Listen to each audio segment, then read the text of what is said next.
जय श्री राम मेरे सभी प्यारे साथियों को स्वागत है आप सभी का मेरे यूट्यूब चैनल आदि सर की मैथ्स में। आज की क्लास में हम पढ़ने वाले हैं टॉपिक पॉलिनोमियल। पॉलिनोमियल क्या होता है और पॉलिनोमियल और अलजेब्रिक एक्सप्रेशन में क्या डिफरेंस होता है, ये हमने पार्ट फर्स्ट में सीख लिया था। अब आपने अगर पार्ट फर्स्ट नहीं देखा है तो डिस्क्रिप्शन बॉक्स में मैंने आपको लिंक दिया हुआ है, उस पर क्लिक करें और पार्ट फर्स्ट जरूर देखें। क्लास 9th और 10th का पॉलिनोमियल का जो इंट्रोडक्शन है वो सेम होता है, इसलिए इन दोनों की जो वीडियो है वो सेम ही है, लेकिन एक या दो लेक्चर के बाद सेपरेट वीडियो आपको मिल जाएगी। क्लास 10th के लिए अलग और क्लास 9th के लिए अलग। इंट्रोडक्शन सेम है इसलिए वीडियो अभी सेम ही रहेगी एक या दो लेक्चर तक। अब ध्यान से देखिए, पॉलिनोमियल मैंने आपको बताया था क्या होता है पार्ट फर्स्ट में, लेकिन एक बार मैं रिवाइज करा देता हूँ। पॉलिनोमियल का मतलब है एक ऐसी अलजेब्रिक एक्सप्रेशन जिसमें वेरिएबल पर जो पावर होती है वो क्या होना चाहिए, होल नंबर। होल नंबर का मतलब 0, 1, 2, 3, 4 इस टाइप से पावर होना चाहिए। किस पर, वेरिएबल पर। मैंने कांस्टेंट नहीं बोला है, वेरिएबल बोला है। मैंने ये बता दिया था चैप्टर नंबर मतलब इसके पार्ट नंबर फर्स्ट में। अब हम पढ़ते हैं पॉलिनोमियल के क्लासिफिकेशंस के बारे में। मतलब टॉपिक है आपका क्लासिफिकेशन ऑफ पॉलिनोमियल। मतलब पॉलिनोमियल को कितने टाइप में बांटा गया है और किस टाइप में, कितने टाइप में बांटा गया है और किस किस तरीके से बांटा गया है। ध्यान से सुनना, क्लासिफिकेशन ऑफ पॉलिनोमियल में आपको दो टाइप में पॉलिनोमियल को बांटा गया है, लेकिन किस किस के बेसिस पे। एक तो बांटा गया है बेस्ड ऑन टर्म्स, टर्म्स के बेस पे पॉलिनोमियल कितने टाइप का होता है, और दूसरा होता है बेस्ड ऑन डिग्री, डिग्री के बेसिस पे पॉलिनोमियल कितने टाइप का होता है, ये हम पढ़ेंगे।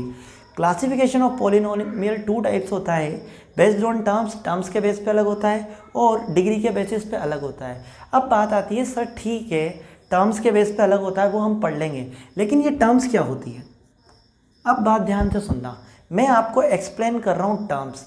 टर्म्स क्या होती है, हमारा टॉपिक अभी क्या है, टर्म्स। टर्म्स क्या होती है, किसी भी पॉलिनोमियल में प्लस माइनस से सेपरेट जो होती है वो टर्म्स होती है। सर आपने जो बात बताई ना कि ये प्लस माइनस से सेपरेट टर्म्स होती है, बिल्कुल समझ में नहीं आई। बिल्कुल समझ में क्यों आएगी, मैंने अभी आपको समझाया ही नहीं है।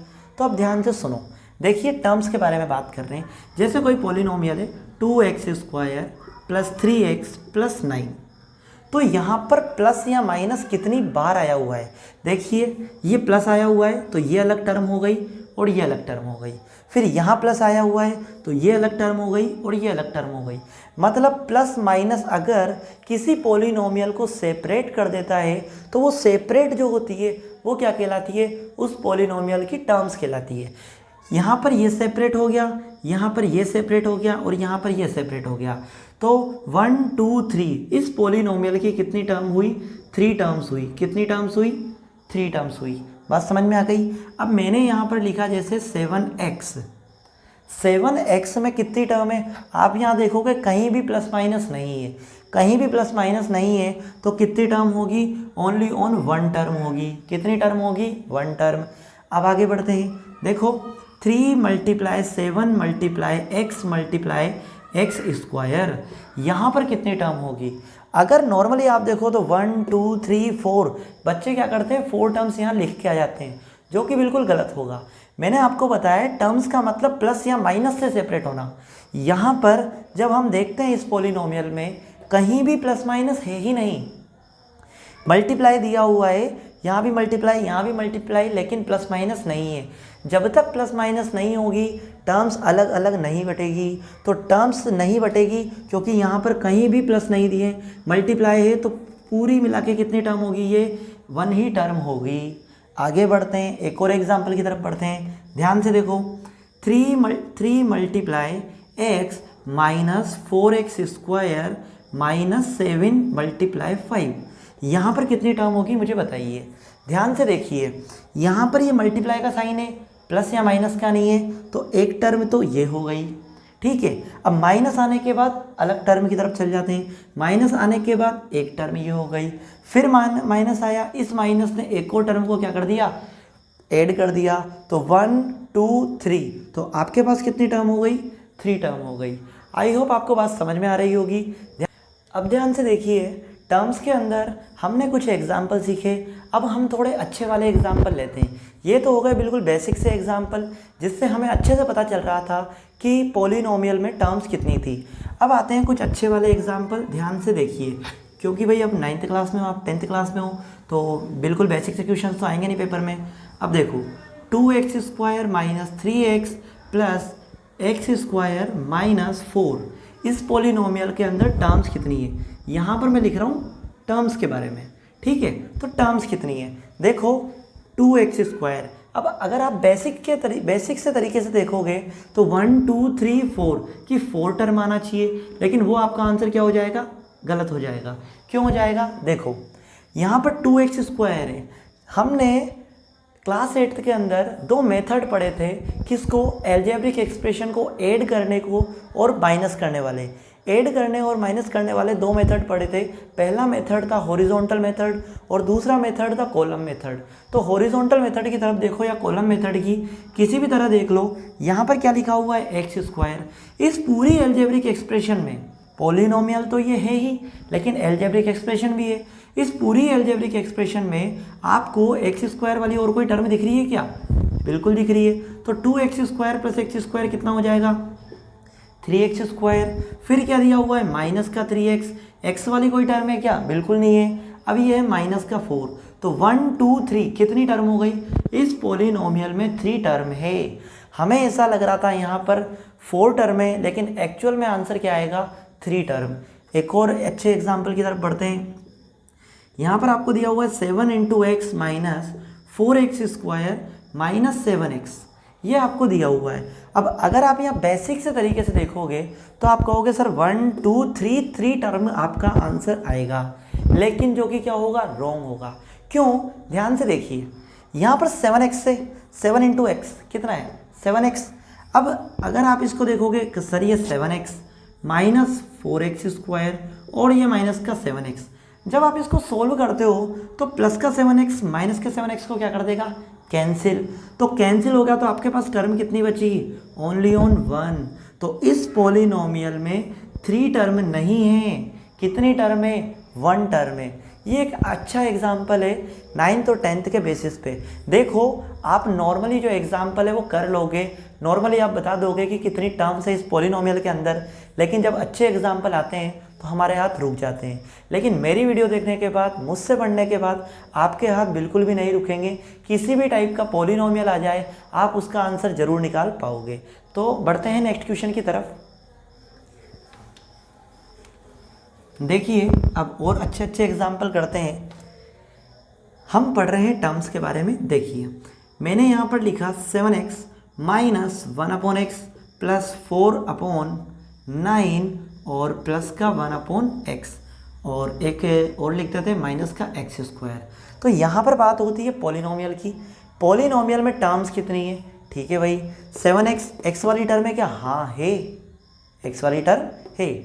अब यहाँ भी है, लेकिन हम देखते हैं कि माइनस का 1/x प्लस के 1/x को क्या कर देगा, कैंसिल कर देगा।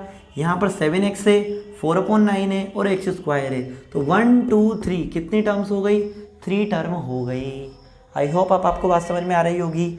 एक एग्जाम्पल और, √2 × x², इसमें कितनी टर्म है। तो याद रखना बच्चे, ये देखते हैं कि यहाँ पर 2 टर्म है, 2 नहीं है, यहाँ पर मल्टीप्लाई है। मैंने आपको बताया है टर्म्स का मतलब प्लस या माइनस से सेपरेट होना, प्लस या माइनस से सेपरेट नहीं है, तो यहाँ टर्म कितनी होगी, 1 होगी। आई होप बात समझ में आ रही होगी। अब चलो बढ़ते हैं एक और अच्छे क्वेश्चन की तरफ। x² minus 1/x plus 4x² minus 7, यहाँ पर कितनी टर्म है। अब आप क्या करोगे कि सर आपने इतनी सारी बातें बताई, हम अपना दिमाग लगाते हैं। आप अपना दिमाग लगाओगे तो देखिए कितनी टर्म है। आप कहोगे सर x² और 4x², सही बात है सर 5x², माइनस का 1/x अपनी जगह पे, और ये प्लस 7। आप कहोगे सर 1 2 3 टर्म है। इस पॉलिनोमियल में कितने टर्म है, 3 टर्म।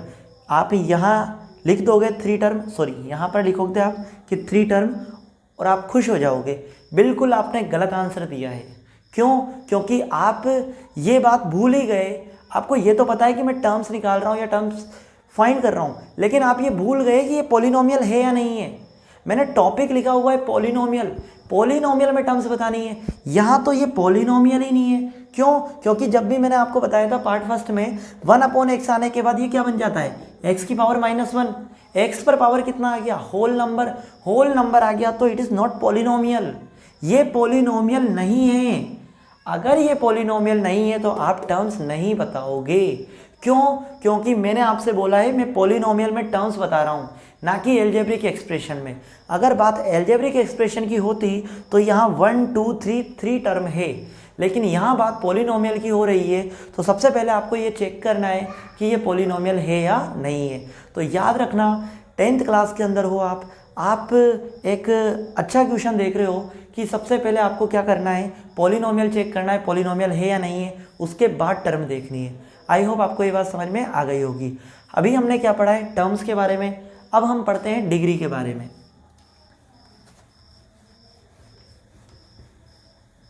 क्योंकि क्लासिफिकेशन ऑफ पॉलिनोमियल में मैंने अभी अभी आपको बताया कि एक तो हम बेस्ड ऑन टर्म्स पढ़ेंगे, एक बेस्ड ऑन डिग्री पढ़ेंगे। तो अब हम पढ़ते हैं टॉपिक डिग्री के बारे में। देखिए डिग्री क्या होती है, ध्यान से देखिए। याद रखना पॉलिनोमियल में डिग्री, टर्म्स में मैंने बता दिया, जब मैं डिग्री में एग्जाम्पल दूंगा तो परेशान मत होना। ध्यान से देखिए डिग्री क्या होती है। डिग्री वो होती है किसी भी पॉलिनोमियल में वेरिएबल की हाईएस्ट पावर, किसी भी पॉलिनोमियल में वेरिएबल की हाईएस्ट पावर क्या कहलाती है, डिग्री। जैसे मैं एक पॉलिनोमियल लिखता हूँ एग्जाम्पल के लिए कि 7x की पावर 3 - 4x² + 11x - 9। तो इस पॉलिनोमियल की डिग्री कितनी होगी, डी का मतलब डिग्री कितनी होगी। तो याद रखना किसी भी पॉलिनोमियल की डिग्री का मतलब होता है उस पॉलिनोमियल में वेरिएबल की हाईएस्ट पावर। वेरिएबल क्या है यहाँ पर, x की हाईएस्ट पावर। x पर पावर यहाँ 1 भी है, यहाँ 2 भी है, यहाँ 3 भी है, लेकिन हाईएस्ट पावर कितनी है, 3। तो ये हाईएस्ट पावर ही आपकी क्या बन जाएगी, डिग्री बन जाएगी। आई होप बात समझ में आ गई होगी। नेक्स्ट कि 7x की पावर 2 - 5x की पावर 31 - 9। तो यहाँ पर इस पॉलिनोमियल की डिग्री जो होगी वो कितनी होगी, डिग्री होगी आपकी 2 नहीं होगी, कितनी होगी, 31। तो यहाँ पर ये कितना आ जाएगा, 31। अब बात आती है कि सर √7 की डिग्री कितनी होगी। देखो √7 की डिग्री का क्या मतलब है, √7 में वेरिएबल ही नहीं है। आप ये कहोगे सर वेरिएबल की हाईएस्ट पावर क्या कहलाती है, वेरिएबल की हाईएस्ट पावर डिग्री कहलाती है, लेकिन यहाँ तो वेरिएबल ही नहीं है। तो वेरिएबल नहीं है तो एक बात बताओ, एक्चुअल में वेरिएबल है तो सही, क्योंकि वेरिएबल नहीं है तो ये पॉलिनोमियल ही नहीं होता। अगर √7 के अंदर किसी भी कांस्टेंट के अंदर वेरिएबल नहीं होता तो वो पॉलिनोमियल ही नहीं होता। तो वेरिएबल होता तो है लेकिन दिखता नहीं है। तो देखो भाई, मन की आंखों से देखो भाई, √7 को क्या लिख सकते हैं अपन, √7 × 1, और √7 1 की जगह आप क्या लिख सकते हो, x की पावर 0। तो यहाँ वेरिएबल पर पावर कितनी है, 0। तो इसकी डिग्री कितनी हो जाएगी आपके पास, 0। समझ गए, वेरिएबल की हाईएस्ट पावर क्या कहलाती है, डिग्री कहलाती है। और ये क्या है, एक कांस्टेंट है, और इस कांस्टेंट की डिग्री कितनी आई है, 0। इसका मतलब ये कंफर्म हो गया कि दुनिया में जितने भी पॉलिनोमियल है, उन पॉलिनोमियल में जितने भी कांस्टेंट है, वो जितना दुनिया में जितने भी कांस्टेंट है, उन कांस्टेंट की डिग्री क्या होती है, 0 होती है। आई होप आपको ये बात समझ में आ गई होगी। चलो ठीक है, ये तो आपने पढ़ लिया कि सर अभी अभी एक स्टेटमेंट दिया है आपने। अब आप कहोगे सर अभी अभी एक स्टेटमेंट दिया है आपने कि दुनिया में जितने भी कांस्टेंट हैं उनकी डिग्री कितनी होती है, 0। लेकिन 0 को छोड़ के, कि सर क्या मतलब है, ये 0 एक कांस्टेंट है या नहीं है, है ना।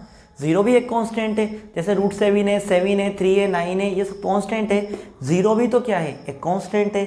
लेकिन 0 की डिग्री 0 नहीं होती, 0 की डिग्री 0 नहीं होती। अब आप कहोगे सर कैसी बेवकूफ़ों जैसी बातें कर रहे हो। हाँ महाराज, degree of 0 is not defined. कि सर नॉट डिफाइंड, ऐसा कैसा पॉसिबल है, ये तो नॉर्मल सी बात है सर। 0 को 0 × 1 लिख सकते हैं और 0 को × x की पावर 0, तो डिग्री कितनी मिलेगी, 0। अभी तो आपने बताया, और ये बात बिल्कुल सच भी है कि 0 को 0 × 1 लिख सकते हैं और उसको x की पावर 0 लिख सकते हैं, तो डिग्री कितनी होगी, 0। लेकिन एक बात बताओ मेरे को, क्या ज़ीरो तभी मिलता है क्या? थोड़ा सा सोचो, क्या मैं ज़ीरो को 0 इंटू एक्स नहीं लिख सकता? आप कहोगे हाँ सर लिख तो सकते हो। क्यों? क्योंकि 0 को x से मल्टीप्लाई करने पर कितना आता है? 0। अब देख डिग्री कितनी हुई? 1, क्योंकि x की पावर कितनी है? 1। वेरिएबल की हाईएस्ट पावर क्या कहलाती है? 1। तो डिग्री कितनी बन गई? 1। चक्कर पड़ेगा सर ये तो। क्यों? अरे भाई 0 को मैं 0 इंटू एक्स की पावर 2 भी लिख सकता हूँ, लिख सकता हूँ ना, मेरी इच्छा। क्योंकि ये 0 एक्चुअल में कौन सा 0 है मुझे क्या पता? आपको तो दिया हुआ है डिग्री ऑफ 0, लेकिन ये 0 बना कैसे? 0 इंटू एक्स की पावर 0 से बना है, 0 इंटू एक्स की पावर 1 से, या 0 इंटू एक्स की पावर 2 से? एक्चुअल में हमें थोड़ी ना पता है। तो 0 इंटू एक्स की पावर 2 अगर होगा तो डिग्री कितनी हो जाएगी? 2। अब तुम कहोगे अरे सर मैं तो 0 इंटू एक्स की पावर 1000 मानूंगा। अगर मानोगे तो डिग्री कितनी बन जाएगी? 1000 बन जाएगी। तो आप में से कुछ स्टूडेंट कहेंगे सर मैंने तो ये वाला 0 माना है, फिर कुछ कहेंगे सर हमने तो ये माना है, हमने ये। तो एक्चुअल में डिग्री क्या हुई? डिफाइन नहीं हुई। कभी 0, कभी 1, कभी 2, कभी 3, कभी कुछ और आ रही है। तो एक्चुअल में डिग्री डिफाइन नहीं होती। इसलिए बात ये होती है degree of 0 is not define. दुनिया में सारे कांस्टेंट की डिग्री 0 होती है, 0 को छोड़ के। समझ गए बात? दुनिया में जितने भी कांस्टेंट है सबकी डिग्री 0 होती है, बस 0 को छोड़ के। तो डिग्री ऑफ 0 मतलब 0 की डिग्री डिफाइन नहीं होती। तो आज की क्लास में हमने क्या पढ़ा? आज की क्लास में हमने पढ़ा किसी भी पॉलिनोमियल में टर्म्स किस तरीके से डिफाइन की जाती है और किसी भी पॉलिनोमियल में डिग्री किस तरीके से डिफाइन की जाती है। पॉलिनोमियल में टर्म्स का मतलब होता है प्लस माइनस से सेपरेट, और डिग्री का मतलब होता है पॉलिनोमियल में वेरिएबल की हाईएस्ट पावर क्या कहलाती है? डिग्री कहलाती है। अब हम अगली क्लास में पढ़ेंगे किसी भी पॉलिनोमियल के मतलब बेस्ड ऑन टर्म्स और बेस्ड ऑन डिग्री पॉलिनोमियल कितने टाइप के होते हैं और उनके नेम क्या होते हैं। Thank you guys. अगर आपको ये वीडियो अच्छी लगी हो तो प्लीज़ वीडियो को लाइक करें और चैनल को सब्सक्राइब करना ना भूलें। Thank you guys.